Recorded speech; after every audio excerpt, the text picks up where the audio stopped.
Assalamualaikum warahmatullahi wabarakatuh. Saudara sekalian dimanapun Anda berada, pada kesempatan kali ini kita akan sama-sama menyaksikan sebuah pernyataan dari Kiai Haji Ubaidillah. Ini terkait dengan diskursus nasab yang berkepanjangan ini. Jadi beliau nanti akan menjelaskan bahwa diskursus nasab ini sudah selesai. Kenapa? Karena sudah jelas dari pihak Robitoh Alawiyah atau Kelanba Alawi tidak mampu menjawab 5 permasalahan yang diajukan oleh Kiai Haji Ahmaduddin Utsman Al-Bantani. Oke, langsung saja mari kita sama-sama simak video berikut. Ya, Kiai Ubed, mungkin bisa Anda melihat yang relevan dengan tema kita kali ini adalah kajian nasab yes, tetapi persekusi no. Mungkin Anda melihat dari sisi mana ini, dari sisi lain terhadap fenomena yang tadi ada indikasi ya video yang persekusi dan sebagainya. Silakan, Kiai Ubed. Baik, terima kasih Mas Yusuf. Assalamualaikum warahmatullahi wabarakatuh. Waalaikumsalam warahmatullahi wabarakatuh. Saya hormati Mas Yusuf selaku pemilik rumah dialek ini, kemudian Gus Malik Harumain, tokoh muda NU yang saya pernah ditanya orang sudah punya istri atau belum itu Gus Malik katanya, saya nggak tahu. Dan juga yang saya hormati Kiai Mubarak, langsung saja. Belum dua. Langsung saja saya mengawali. Sebenarnya dalam diskursus dalam kajian fikih itu hanya ada dua, Mas. Kajian tentang terkait dengan nusus, nas, ini butuh dalil, butuh sanad, dan kajian tentang waqa'i, ini yang terkait dengan realitas kesejarahan, ini butuh riset. Bahkan tidak perlu sanad kalau ilmu tentang nasab itu. Lah, saya mau masuk dalam polemik nasab memanas, kajian yes, persekusi no. Sebenarnya yang pertama ingin saya tegaskan, tentang polemik nasab itu sudah selesai, Mas. Dengan 5 pendekatan. Sudah clear semua dan nggak bisa dibantah. Pertama tentang tradisional literatur review, seperti yang dilakukan oleh Kiai Ahmaduddin Utsman. Yang kedua tentang uji DNA, juga sudah clear. Kajian filologi yang dilakukan oleh Prof. Manahem Ali sudah clear. Kajian antropologis, sosiologis yang saya lakukan sudah clear. Kemudian kesadaran kritis masyarakat yang dilakukan oleh Kiai Mubarak, yang dilakukan oleh Kiai Abbas Buntet, dan gerakan-gerakan masyarakat grassroots yang lainnya. Ini merupakan bentuk realitas sebenarnya, dan ini semua sudah clear. Nah, sekarang yang menjadi persoalan itu penyebab panasnya ini, Mas. Penyebab panasnya itu saya hanya ada 4, sebenarnya banyak. Saya meringkas 4 saja yang menjadi pokok. Itu karena adanya pengandian terlalu tinggi yang diberikan oleh orang tua kepada anak terkait dengan nasabnya yang diandikan secara berlebihan bersambung kepada Nabi Mustafa Muhammad SAW. Oh, ini kan membuat ide itu menjadi melambung. Yang kedua, sudah terlanjur mempublish sebagai cucu Nabi. Meskipun tidak dilatar belakangi oleh kondisi historis sesuai dengan dokumen dan manuskrip atau catatan-catatan yang bisa dipertanggungjawabkan. Nah, sudah terlanjur mempublish ini satu beban moral tersendiri kalau dicabut, Mas. Dan akhirnya kita merasakan betapa manfaatnya Dzurriyyah Wali Songo yang tidak atau bahkan melarang anak-anaknya untuk mempublish silsilahnya secara umum, karena dampaknya ya seperti ini akhirnya yang dirasakan. Kemudian yang ketiga, adanya kehendak kuasa yang dengan menggunakan nasab sebagai sebuah brand untuk menguatkan kehendak kuasa kelompok-kelompok tertentu. Dan kita lihat sekarang ini rata-rata yang tersinggung kan mereka yang aktif di organisasi yang oleh tokohnya sendiri disebut sebagai teroris lokal, yang disaksikan oleh Gus Dur dan diulang oleh Gus Dur, yang itu sudah publik. fenomena ini akhirnya mempengaruhi Robitoh, mempengaruhi Habib-Habib yang lain, dan seolah-olah komunitas yang dibangun oleh imam besar ini sesuatu yang ideal untuk menguatkan kenasaban dari klan Ba'alawi, sehingga seolah-olah memang punya kekuatan. Yang keempat adalah adanya support muhibbin. Support muhibbin ini memang membuat detak jantung yang luar biasa untuk menguatkan eksistensi atau keberlangsungan habaib, Mas. Sehingga sikap habaib selama ini yang kita saksikan itu sebenarnya tidak bisa disalahkan penuh dari sosok habibnya, tapi juga support dari muhibbin itu sendiri, Mas. Karena dari sini teori keadaan itu akan mempengaruhi kesadaran. Keadaan masyarakat dalam konteks ini dari para muhibbin yang berlebihan dalam mengunggulkan habaib, akhirnya membuat supporting detak jantung habaib yang begitu berlebihan untuk mempertahankan ego yang selama ini dalam posisi di atas, diunggulkan oleh para muhibbin itu. Tapi saya tidak mau mengatakan ini adalah dosa para muhibbin, saya tidak mengatakan begitu, Mas. Kemudian bagaimana jawaban RA?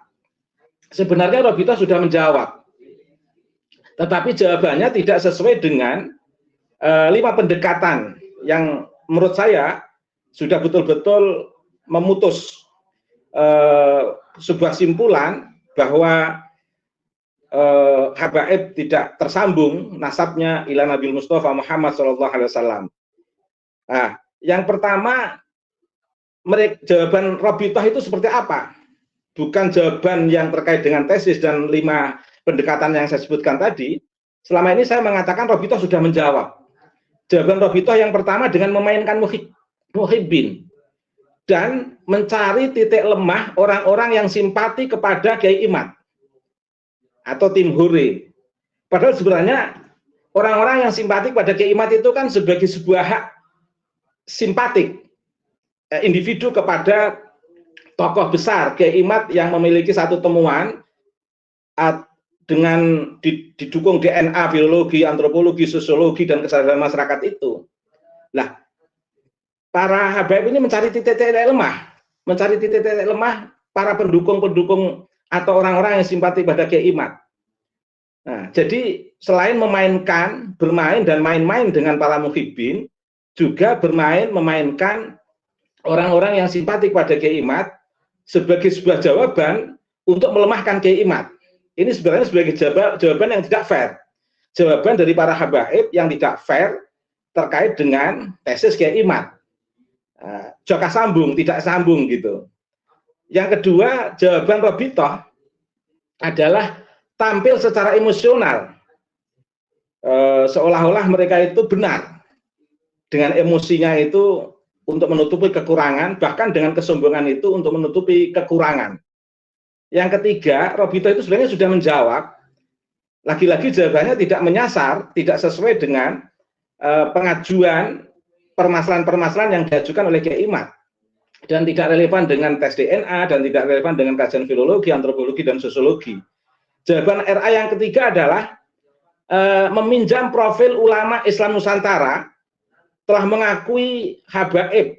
Mengapa kalian tidak mengakui? Nah, ini sebenarnya sebagai sebuah jawaban Robitoh menjawab tesis Kiai Imad, tapi jawabannya dengan meminjam tokoh-tokoh masa lalu, sehingga orang NU itu kan takut dengan ulama-ulama besar, Mas. Saya sendiri sebagai akademisi masih takut dengan kiai, Mas, sampai sekarang ini, Mas. Masih takut dengan para ulama saya di lingkungan Nahdlatul Ulama tentunya. Nah, dan ini dipakai untuk nakut-nakuti warga Nahdien, biar seolah-olah warga Nahdien itu mengikuti terhadap apa yang mereka sampaikan, bahwa ulama-ulama dulu mengakui habaib, kenapa kalian tidak? Itu. Kemudian yang keempat, melakukan penyesatan, kutukan, dan ancaman. Jadi ini bentuk jawaban sebenarnya. Jadi sekali lagi saya ingin memastikan Robitoh selama ini sudah menjawab tesis Kiai Imad, tapi jawabannya tidak tepat. Jawabannya seperti yang saya sampaikan ini tadi. Yang terakhir, jawabannya berupa doktrin Habib adalah cucu Nabi. Dan ini disampaikan secara doktrin, sehingga bagaimana meyakinkan. Dan ini sebenarnya sudah jawaban, Mas. Termasuk juga melakukan persekusi-persekusi itu sebenarnya sebagai langkah untuk membuat keberlangsungan seolah-olah nasab habaib itu survive dan benar. Bukan dalam konteks menjawab secara ilmiah, tapi dalam konteks menjawab secara persekusi. Taib, begitu Mas, terima kasih. Baik, sebetulnya ini Ki Ubed, Gus Malik, dan Ki Mubarok, Habib itu nggak salah-salah amat, karena apa? Dia hanya menerima fatwa lah dari bapaknya, dari kakeknya, bahwa secara turun-temurun bahwa antum adalah keturunan Rasulullah. Nah, seperti itu sebetulnya gitu kan. Mungkin ini belum terbiasa. Kalau Wali Songo kan sejak lahir disembunyikan. Saya yakin juga itu Gus Malik itu keturunan Wali Songo itu. Tapi tidak menyatakan bahwa saya keturunan Rasulullah. Kayak Ubed juga. Gus Malik itu ibunya Mbak Alwi, Mas. Informasi ke saya, Gus Malik ibunya Mbak Alwi, Mas. Betul ya, Gus? Ya? Betul ya, Gus? Tetapi kritis ya. Oke, saudara sekalian, luar biasa sekali. Itulah tadi 5 pokok permasalahan dari berbagai sisi ilmu pengetahuan yang diajukan oleh Kiai Haji Imaduddin, dari filologi, dari segi sejarah, dan lain sebagainya. Ternyata ketika kita mengharapkan jawaban yang ilmiah dari pihak Robitoh, tapi jawaban dari mereka sungguh di luar apa yang kita prediksikan. Nah, terkait dengan yang 5 itu ada beberapa hal yang menurut saya sangat penting sekali yang Ki Haji Ubaidillah sampaikan. Yang pertama yaitu beban moral sudah terlanjur dipublish sebagai cucu Nabi. Nah, jadi ini yang paling sering dinaungkan oleh para oknum-oknum Habib. Darah aneh mengalir darah Rasulullah SAW. Salah satu perkataan oknum Habib. Ada lagi dalam persidangan, Nabi itu kakek aneh atau kakek ente dan sebagainya. Itu merupakan sesuatu hal yang mengaku-ngaku atau mempublish diri bahwa dialah keturunan Nabi Muhammad SAW. Dan sekarang itu yang dibatalkan oleh Haji Imaduddin. Nah, ini merupakan menjadi beban moral. Artinya malu sekali kalau ternyata tidak benar bahwa dia itu keturunan Rasulullah SAW. Yang kedua, nasab digunakan sebagai brand. Nah, ini merupakan nasab ini digunakan oleh para oknum Habib sebagai sebagai alat untuk memakmurkan diri mereka gitu. Artinya apa? Ketika dia ingin mempromosikan barang jualan mereka, barang dagangan mereka, mereka menggunakan nasab ini gitu, bahwa inilah hasil daripada misalkan barokah dari cucu Rasulullah, cucu Nabi. Silahkan. Lalu mereka menjualnya dengan sesuatu harga yang tinggi. Dan ini sering kita terjadi dan banyak beredar video-videonya. Setengah roti harganya 100 juta, 50 juta.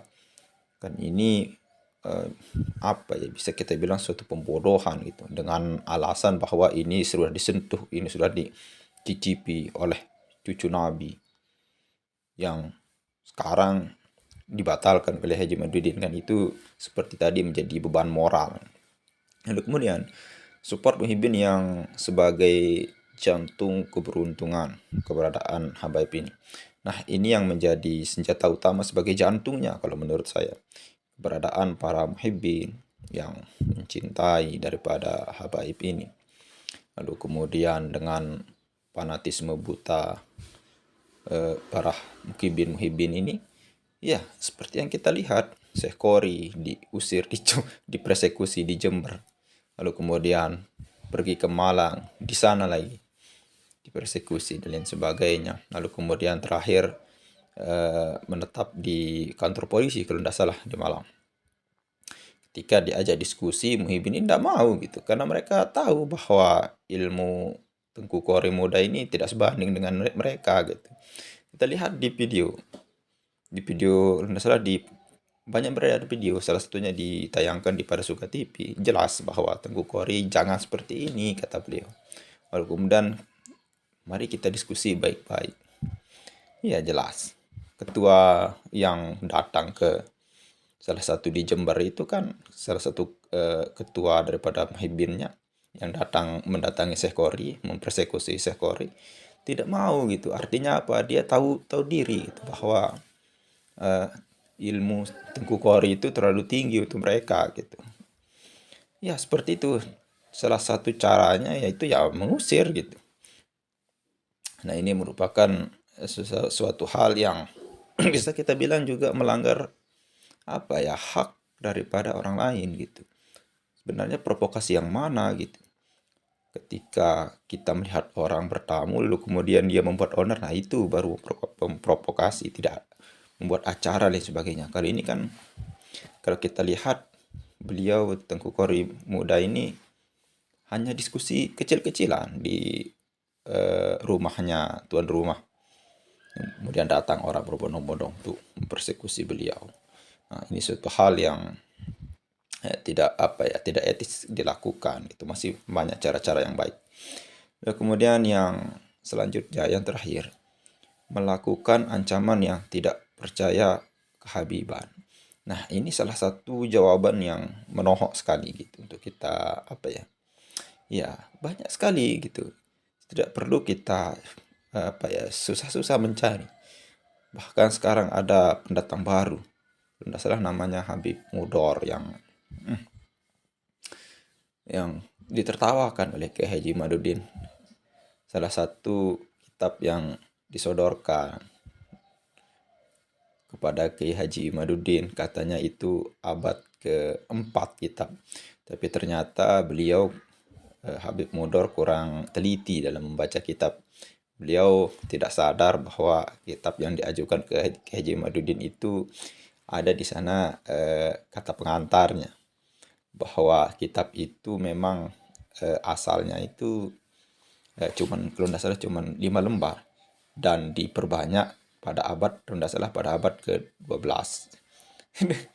Ini merupakan suatu kurang telitian kepada Kiai Haji Madudin.